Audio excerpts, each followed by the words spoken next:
Welcome to the newest installment of the Untitled Film Nerd Project. My name is Philip, and joining me as always is Teacher. Hello. We march on with our 5th annual 31 Days of Horror, where we watch a different horror movie every single night in October. Today marks day 10, and our movie for tonight was The Snowman. Before we get into it, spoiler warning now! If you want to avoid spoilers, skip ahead to the time code you see on the screen. So let's get into the cast and crew rundown. This had quite a notable cast. Yes. I was kind of shocked as I was watching the credits roll in the beginning, the opening credits over the movie. I was like, oh, I know that person, I know that person, I know that person. So I was like, holy crap. And see, I wasn't really paying attention to the credits, but it was like as the movie was progressing, there would be different people. And I was like, hey, it's that guy. Right? Hey, it's that guy. Yeah, I recognized, I think, 5 people just off the opening credits. Mm-hmm. All right, this was directed by Tomas Alfredson. He has done Tinker Tailor Soldier Spy and a better horror movie of the modern era, Let the Right One In. Yeah. This is based on the book by Joe Nesba. All right, main cast. In the character of Harry Hole. Why would you name Which is horrible I know. detective name. Oh my god. I had to do like a double take when they showed. I was like, what? That's his name? Okay. Okay. Was the always pretty good Michael Fassbender. He has been in X-Men as Magneto, Alien Covenant, Prometheus, and in a movie that I saw that not many people may have called Shame. That's actually really good. Katrine Bratt. These are horrible names. Was Rebecca Ferguson. She has been in Mission Impossible's Rogue Nation and Fallout. She was in The Greatest Showman, Life, and The Girl on the Train. Raquel was Charlotte Gainsbourg, and I recognized her immediately because she is Lars von Trier's muse. She's been in Antichrist, Melancholia, and both Nymphomaniacs, playing the title roles, or the main characters in each. Okay. I like her as an actress. Mm-hmm. Even though I find Lars' movies to be a little hit or giant miss. Mm-hmm. Matthias was Jonas Carlson. He's been in a bunch of Norwegian stuff and an episode of Black Mirror. Mm-hmm. Oleg was Michael Yates. This is only his 2nd thing ever, so he's relatively new. Arve Stop, again, weird names, was J.K. Simmons. He's been in Whiplash, Juno, Spider-Man. I first saw him in Oz, but he's very well known. Very good actor. On the other end of the spectrum, we have Rafto, was Val Kilmer, who I call one of the greatest what-ifs in Hollywood. Mm-hmm. Back in the day before he killed his own career, if you believe the stories, he was in The Doors. He's also been in Kiss Kiss Bang Bang, and if you remember that movie Twixt, Yep, he was in that. And also Tombstone. And also that. Vetlison was David Densick. He has been in Tinker Tailor Soldier Spy and Girl with the Dragon Tattoo. D.C. Svensson was Toby Jones, who I really like as an actor. He's been in Jurassic World, Captain America Winter Soldier, The Mist, Sherlock, and Morgan. And then finally, rounding out the main cast, we have Sylvia Otterson and Anya Peterson. That was Chloe Savini. She's been in American Horror Story, the god-awful #horror, American Psycho, and Boys Don't Cry. And that is the cast and crew that I have, if you have anyone else to add. No. All right, let's get into our initial thoughts. I understand why people hated this movie. Mm-hmm. This movie was, in one word, it was misleading. Mm-hmm. It started out as Rubber and turned into Zodiac. You know what I mean? Mm-hmm. And once it turned into Zodiac, I stopped giving a shit. Mm-hmm. If you had been watching with friends, I would have been like, hey, can we do something else? Mm-hmm. Once I realized this wasn't a horror movie, then I was like, what's the point? Like, it was not at all what I thought it was going to be. Mm-hmm. And even as a serial killer thriller, it was kind of mediocre. Mm-hmm. I thought, personally, and I didn't really like it. It was one that it wasn't nearly as bad as I was expecting it to be. However, it was very mediocre. Yeah. And even at that, it was very... How do I put this? This would have made sense as a movie being popular as a mystery serial killer movie in the 80s. Yeah. to Yeah. where plot holes Oh my God. and obvious cliches Hmm. would have been excused back then. As well as shoddy editing, Uh-huh. really bad sound design. Mm-hmm. I found the sound design so grating, it detracted from the movie for me. It sounded like every bit of sound design, from dialogue to ambient noise, was re-recorded in a studio. Mm-hmm. The beginning, in the first 5 minutes, I wrote that the cuts in the movie are already very erratic. Mm-hmm. Just the son waking up with the mom, because the dude was coming over. There was like 15 cuts. I was Mm-hmm. like, dude, slow down. It took me a while to figure out who people were. They Mm-hmm. did not do a good job of establishing people. The flashback scenes could have been done better. Oh yeah, that first flashback. Shit. And then they did it again though, but they really didn't give you any kind of like wipe or any kind of cool edit to let you know. As we're supposed to know, Mm-hmm. but it looked exactly the same and it felt exactly the same. Over half the movie did not even need to be there. Mm-hmm. J.K. Simmons did not need to be in this. Toby Jones did not need to be in this. The Doctor dude did not need to be To in me, this. it seemed like they were just thrown in there just to be red herrings. It was like a really long episode of Murder, She Wrote. Yeah, exactly. I mean, Chloe Savini did not need to be in this at all. Mm-hmm. I mean, okay, first a subplot with Harry Hole and his family, I thought it was unnecessary. And then Mm-hmm. the lame duck reveal kind of made it justified. But there was so much of that we did not need to see. Yeah, and it was also like I guessed who the killer was early on, but it Mm-hmm. was more of a if this movie takes the cheesy route, it's going to be this character Mm-hmm. is the killer. And then as it progressed, it's like, oh, it's taking that route. They could have improved upon other, like, they made a big deal about him having that prescription from him. So what? Mm-hmm. Unless it came out that it was poison, then okay. And I think a lot was both things being left out that were in the movie, Mm-hmm. that were in the book, Okay. and also changes from the book to the movie. Did you read the book? No, Oh. but I had this was book 7 of the Harry Hole series. Oh, okay. And I have a feeling that, that's where his family probably played such a more pivotal role. And Mm. also same with the team that he had Mm-hmm. were probably major characters in the books. So this is part of the problem why you don't pick like a random book in the series to do a movie on. But yeah, I really get the feeling that, it's was both of those two things.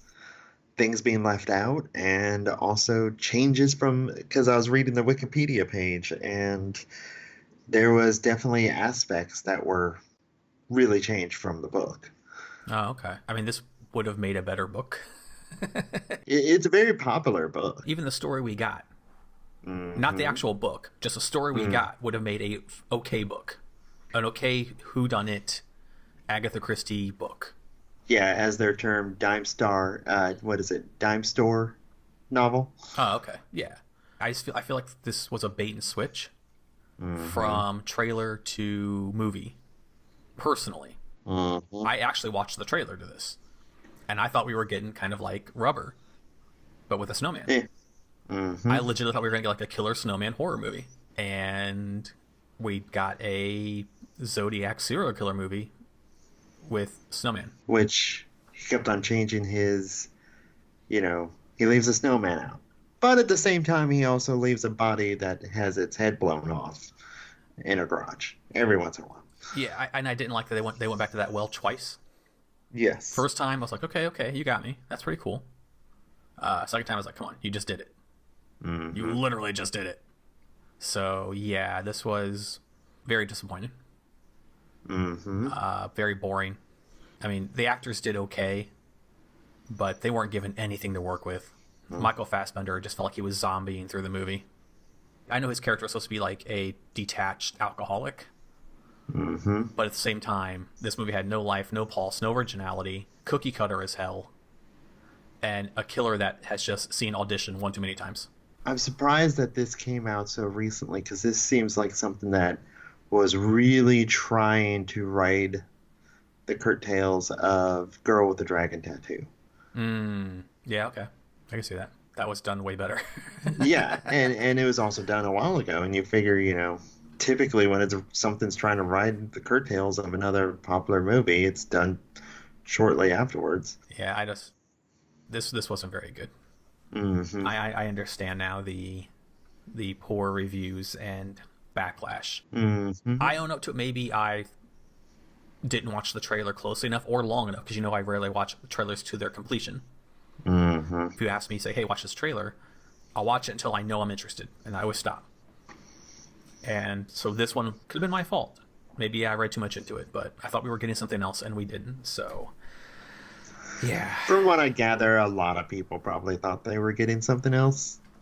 So they probably thought they were getting a good movie. I didn't know we were. If I had known this was a serial killer movie, we could have waited on this until November. It's fun. That's how I feel about it. Hmm. There's so much other stuff we have. We had over almost 50 movies to pick from for this month. Hmm. We could have found something better. All right, you want to get into our breakdowns? Sure. Alrighty. What was your favorite scene? Favorite scene was probably Val Kilmer's death. Okay. Just because, it was kind of cool. So, yeah. Let me think. This is going to sound really fucked up, but my favorite scene was probably, this sounds so messed up, when the boy Oleg was left at the bus and the rest of his class was leaving for the father-son trip. Mm-hmm. Because it was the only time during the movie I actually felt anything. Mm-hmm. I felt so bad for him. And that little glimmer of emotion, I was like, oh, this movie had a pulse for 5 seconds. Mm-hmm. So it's not my favorite scene because it was awesome. It was just, it actually garnered any kind of emotion other than boredom and or wanting to stop watching this movie. Yeah. So that's what I'll go with. What was your holy shit moment? Holy shit moment. It's kind of sort of a holy shit moment. Finding the one twin's head on the snowman down at the bottom of whatever the fuck that building was. Right. It's what is this place? Granary, a corn thing. I don't know. Chicken feed thing with a weird ramp. Yeah. I'm going to go with, I think it was right before that, before he decapitates her. Mm-hmm. He wraps the thing around her head, presses the button, her eyes open, and whoosh. I was like, whoa. Mm-hmm. Wasn't expecting that. And then I wrote my notes. I was like, he just auditioned her. Mm-hmm. Holy crap. But Val Kilmer's death was up there just because they showed it.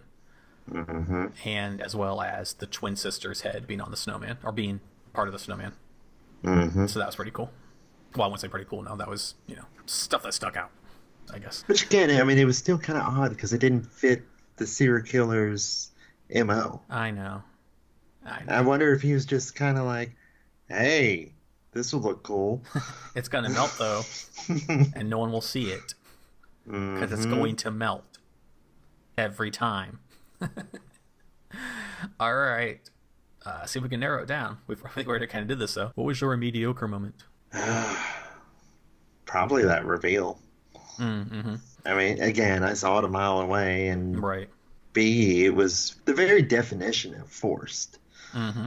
Mm-hmm. It was again you can take, to coin the phrase again, dime store novel or mystery novel, and you can take the bad cliche parts from several different authors and roll it into this movie. Mm-hmm. The entire thing of having nothing but red herrings out there, following characters that really, who gives a shit, because they weren't integral to the plot whatsoever. Mm-hmm.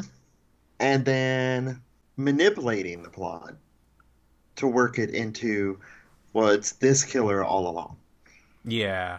I don't want to take the cop out and say the entire movie.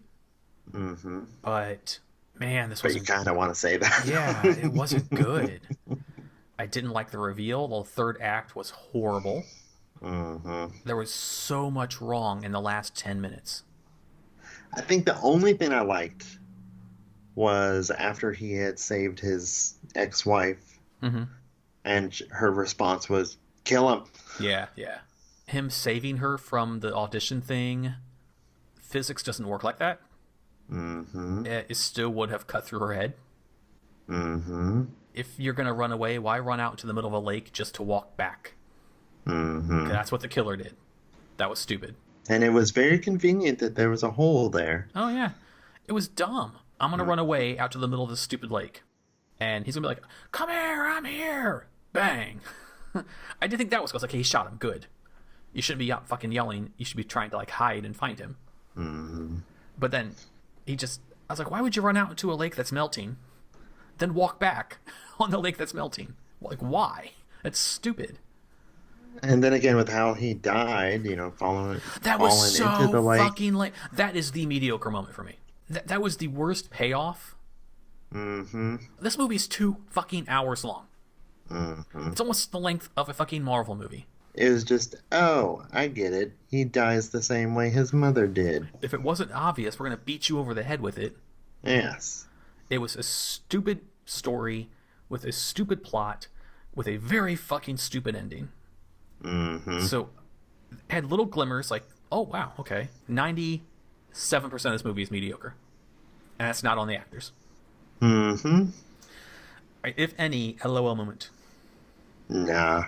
I'm looking. I don't think I had one. Nah, I didn't. This movie was so boring. It wasn't even like bad enough to be funny. It was just boring. So yeah. All right. Anything else you want to add? Or want to go to my notes? Notes is fine. Philip's notes. Okay, I got 3 pages of them. Let's see. I said, okay, we got a creepy ass, abusive, rapey tutor. That was weird. Mm-hmm. Interesting that this was executive produced by Martin Scorsese. That is interesting. Who was, I read, on board to direct it. Mm-hmm. He dodged a bullet. Or he could have made a much better one. Maybe. I don't know. This screenplay was bad. Mm-hmm. It doesn't feel like studio interference because this was 2 hours long. Mm-hmm. This needed to be an 1.5-hour movie. Then we had the 9 years earlier. I was like, well, was the 9 years earlier his memory or a random one? Whose 9 years earlier memory is this? Yeah. I wasn't sure. We figured it out, but it did not do a very good job of explaining itself. Mm-hmm. Harry Hole. I can't say that name without fucking... It's such a horrible... Why would you name your character that? The one lady was going on like, you're such a good detective. And he immediately gets the theory about the guy having an affair all wrong. Mm-hmm. How are you good? You jumped to one... The police were bad. Mm-hmm. That's the first conclusion we came to. That's the one. Suicide. That's it. But there's clues. No clues there. We're done. Yeah. Oh, you're bad police. He was locked in a building with no way in. But there's things on the ground that make no... No. Suicide. Yep. We had this stupid fucking subplot of the Winter Games. Ugh. Yes. I guess they were trying to drive home that they had to gloss over shit to kind of get that. Mm-hmm. But it didn't matter. Nothing in this movie mattered really at all. 97% of this movie did not matter. So. And that stupid plot of that random, I guess she was a hooker? The one that Katrine kept on following around. I have no idea. I don't know. Maybe. I don't know. Again, it was another red herring. It did a bad job at red herrings. Uh-huh. Because I didn't see them as red herrings at all. Then we got Val Kilmer again, and I wrote, it's like, is this 9 years earlier too? Or is this the present now? Like, we didn't have any kind of cut that helped. And then the weak ass, it was snowing during this murder, and it was snowing during this murder. You live in fucking Norway. Of course it's snowing. How is that your deduction? I'm like, when is it not snowing? There are fucking snowmen at every single murder scene. Why not go with that? Mm-hmm. Irritated me so much. I was confused as to who Oleg was. I was like, hey, was he the kid in the beginning? Or is he a new kid? Because they never gave us any time. Yep. We just jumped to, opening thing, and then Michael Fassbender is asleep in a park. Mm-hmm. What the fuck kind of concert did he take him to? Yeah, that was weird. That was like, noise and lights. The concert. I don't like when fucking serial killer movies do this. Okay, she chopped the head off the chicken. She's in the fucking barn thing on her phone, and the killer replaced her chicken with a baby. Mm-hmm. She was right fucking there. Mm-hmm. Her back wasn't even to it. She was like turned sideways, sort of. No, you're gonna fucking see that. I hate that shit. It was page 2. I was like, oh, okay, the snowman is a calling card. I wrote, okay, so the son in the beginning is a serial killer. This is misdirection in writing. At first thinking that the kid in the beginning was Harry Hole, which I guess people read the books or whatever, they would know. I didn't know that because I had no idea this was even a book series. And then, he's targeting moms in, troubled relationships or whatever. At first, I did like the scene where the new boyfriend was taking the bullet for the old boyfriend with Oleg. So the whole Oleg missing the bus thing, that's the only part of the movie that had any kind of plot or any kind of pulse to it. And it even extended to that scene as well. We get the weak-ass reveal that the detective lady was the daughter of Val Kilmer. Then when she went to infiltrate that dude's house, I thought the call was coming from inside his house and get a warrant. That's all you have to do. Or bring back up something. She had probable cause to search the house now. Yes. Just get the legal stuff involved. That the scene where Michael Fassbender went to the detective's daughter's apartment to confront her, and she gave him some liquor. If he's a drunk, that's not even enough to get him tipsy. Yes. That wouldn't get me tipsy. I mean, if anything, it was a very fuck you move. Yeah. And then I really like when he embraced her from behind. She didn't react. Like, she didn't hug him back. She didn't grab his arm or anything. She just stood there stiff as a board. I did like the body slamming to her. Shit. Yeah, that was cool. And then we had these weird dual scenes of detective's daughter getting ready to seduce J.K. Simmons and Michael Fassbender and Charlotte Gainsbourg maybe having sex, and then her getting all fucking over emotional without just asking what was going on. Just be like, why did you get the prescription from my boyfriend? He'd be like, here's what happened. But she just overreacted and stomped out. So that was stupid. These dual scenes, I guess it was supposed to build up tension. It didn't. It just bored me. Okay, so she's in the hotel room waiting for J.K. Simmons, and the lights go out because the killer's there. When did he have time to get her gun and get everything ready? And then, in the time it took J.K. Simmons to walk up from the party thing up to his hotel, he had time to remove all traces of him being there and her body, and there had been blood from him cutting off her finger.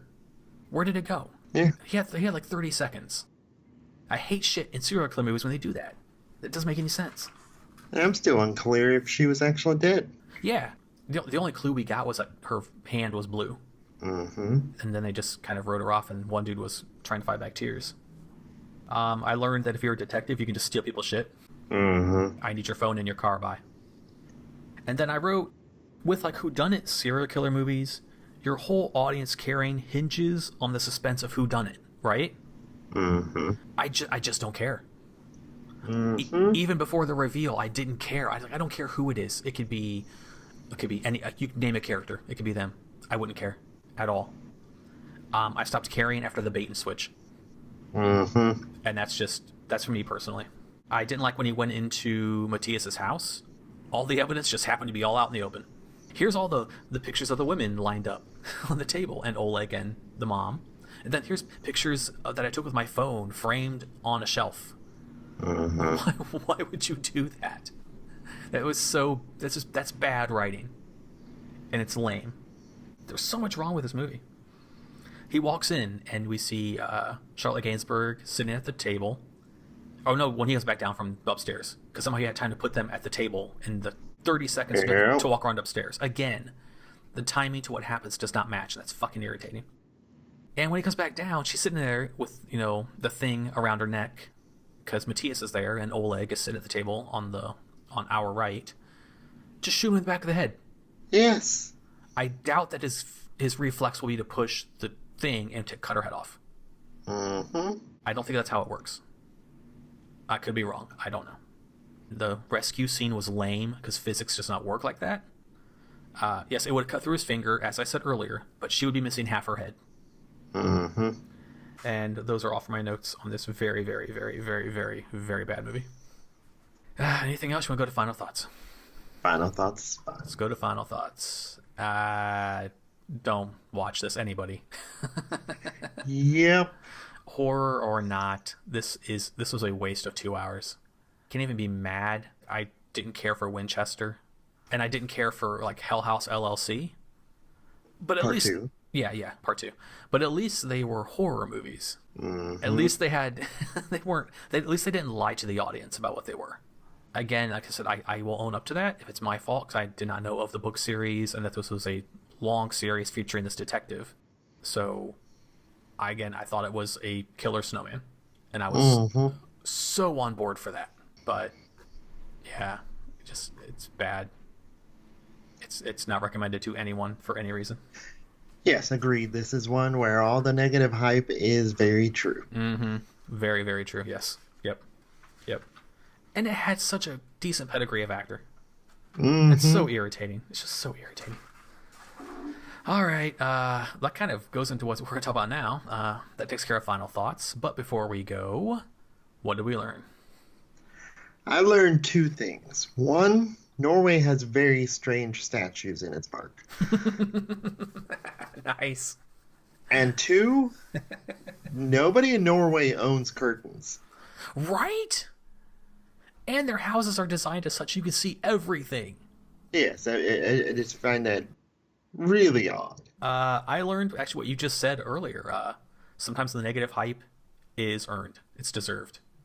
And yeah, I'm very disappointed that we wasted our time with this movie. We could have watched anything else on our giant list of movies for this month. And it's kind of my fault for pushing for them to watch the movie. That's all good.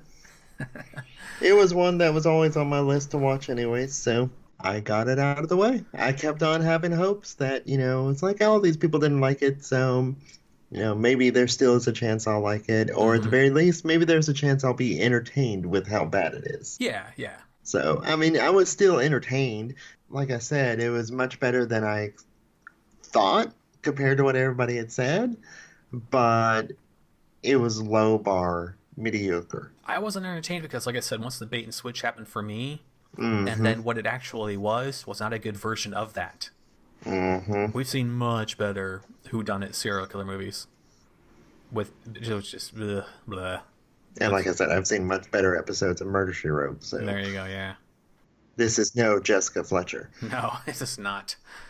All right, well, that wraps up day 10. Thank you for listening. If you've seen The Snowman, tell us what you thought of the movie in the comments below. Did you think it was a straight-up horror movie about a killer snowman like I did? Or am I just a giant moron for thinking that? Let me know. If you like the video, please hit the like button, share it with your friends or cool people who might dig the Vizcast. And please subscribe to the channel, including hitting that notification bell to stay up to date on the newest content. Speaking of, for day 11, we'll be watching the movie The Nun. Technically, TJ's already seen this, but I'm finally able to go to the movies and see it tomorrow. So I'm really excited, and we'll talk about it when I get home from the movies. So until tomorrow, once again, my name is Philip. And I'm TJ. And we'll return then to talk about The Nun. Goodbye. Bye.